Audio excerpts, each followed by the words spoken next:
Johar, hello গাতিকো। আজকে আমি আপনাদের সামনে চিলি চিকেন রেসিপি নিয়ে হাজির হয়েছি। আমার লেগেছে 500 গ্রাম মাংস। মাংসগুলোকে ভালো করে ধুয়ে কেটে পরিষ্কার করেছি, পিসগুলো একটু ছোট করেছি। তার মধ্যে দিয়েছি আদা বাটা, রসুন বাটা, ভিনেগার আর লবণ, আর দিয়েছি 1 চামচ সয়া সস। ওগুলো একসঙ্গে দিয়ে ভালো করে মেখে আমি রেস্টে রাখবো। আমি 1 ঘন্টা মতো রেখেছিলাম। দু ঘন্টার মতো রাখলে মাংসটা সুন্দর নরম হয়। আরেকবার মাংসটাকে সুন্দর করে মেখে নেব।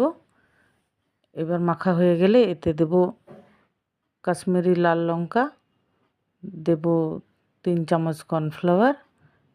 এগুলোকে ভালো করে মেখে নেব। তার সঙ্গে দেব একটা ডিম। ডিম দিয়ে দেওয়া হয়ে গেছে। এবার সুন্দর করে এগুলো সব মেখে নেব। মাখা হয়ে গেছে। এইদিকে কড়াইতেও তেল দিয়ে দিয়েছি। তেল গরম হয়ে গেছে। এবার মাংসগুলোকে পকোড়া আকারে সব ভেজে নেব। লাল লাল করে ভাজা হয়ে গেছে। এবার এগুলোকে আমি তুলে নেব। মাংস যত ম্যারিনেট করে রাখবে, যতক্ষণ সময় বেশি ধরে রাখবে, ততই ভালো। মাংসটা সুন্দর নরম হয়ে যায়, খেতেও টেস্ট হয়, মশলাগুলো মাংসের ভিতরে ঢুকে যায়। এবার আমার মাংসগুলো সব ভাজা হয়ে গেছে। এদিকে সব আমার সবজিগুলো কেটে রাখা হয়ে গেছে। ক্যাপসিকাম, পেঁয়াজ, কাঁচা লঙ্কা,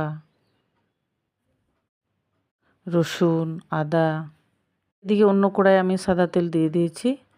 ওটার মধ্যে আমি দেব রসুনটাকে দিয়ে একটু নাড়াচাড়া করব। হয়ে গেছে। এবার আমি দেব ক্যাপসিকাম, পেঁয়াজ, এগুলোকে সব একসঙ্গে দিয়ে দিয়েছি, আর কাঁচা লঙ্কা। কিছুক্ষণ এগুলোকে আমি নাড়াতে থাকবো। লবণ দিয়ে নাড়াবো। ভাজার সময় লবণটা দিলে সবজিগুলোর সঙ্গে লবণ সুন্দর করে মিক্স হয়ে যাবে। এবার ক্যাপসিকাম, পেঁয়াজ ভাজা ভাজা হয়ে গেছে। এতে দিয়েছি আমি টমেটো সস, সয়া সস 2 চামচের মতো। এবার কিছুক্ষণ এগুলোকে নাড়তে থাকবো। হয়ে গেছে। এবার এতে দেব